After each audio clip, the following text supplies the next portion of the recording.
tengo mis juguetes de dinosaurios, esto para hablar entre nosotros, esto y otras cosas.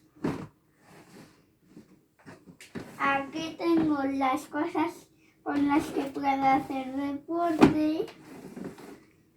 Y aquí tengo las pelotas. Aquí tengo mi guitarra, mi portería, mi saco de dormir. Aquí tengo más juguetes, instrumentos, más juguetes y más juguetes.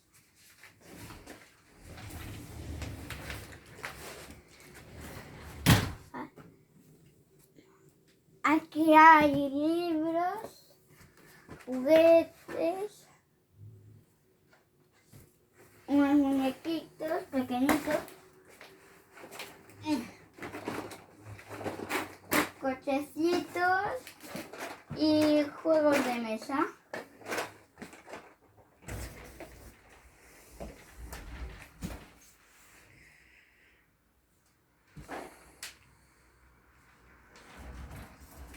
Esta es mi ropa, aquí tengo todas las cosas, mi maleta, mis pijamas y todo.